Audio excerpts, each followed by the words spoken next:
Pour me présenter, je m'appelle Charles Huberlal, je suis maréchal ferrant en Touraine depuis 2005. Actuellement, on est 4 dans l'entreprise, on a 2 apprentis, une BTM 1 et une BTM deuxième année. Et j'ai une salariée que j'ai formée de A à Z.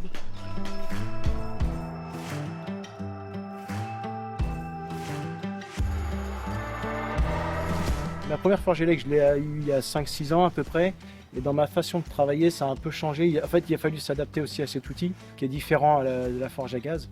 Des coupeurs qui sont en remorque, par exemple, avec une remorque, pas forcément je vais leur déconseiller parce que ça ne va pas être adapté, ça va être trop fragile. Et puis après, on a des maréchaux qui sont un peu bourrins aussi, donc je ne vais pas forcément leur en parler. Mais après, ça va convenir à quelqu'un qui est minutieux, qui veut prendre le temps aussi de ferrer. Parce que sur les forges élec, moi, je ferre 2 pieds par 2 pieds.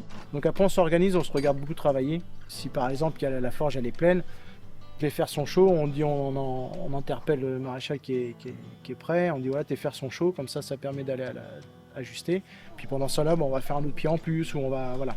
Après, une fois qu'on a notre routine de ferrage, on sait qu'il va falloir, on sait qu'au bout de 3 minutes, le fer est chaud. Donc moi, dans mon parage, je vais me laisser par exemple un pied à parer. Les fers vont être chauds une fois que j'aurai fini mon pied.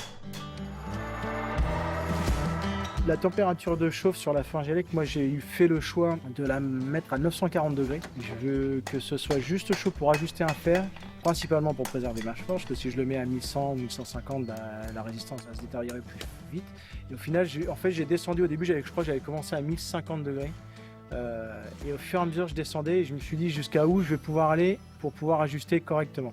Et donc je suis descendu à 900. Et 900, c'était vraiment... fallait pas faire de grosses modifications. Après, j'ai remonté, je suis arrivé à 940. J'aurais pu mettre 950, je me suis arrêté à 940. Mais pour moi, c'est ma température idéale. Voilà, il y a une petite mise en place. Et puis surtout, voilà, le moment où on s'arrête aussi. Il ne faut pas repartir avec une forge chaude, avec les résistances très chaudes, sinon elle se dégrade plus vite. Il y a toute une petite routine à mettre en place et qui fait que la forge va durer dans le temps et que ça sera plus compliqué à répondre.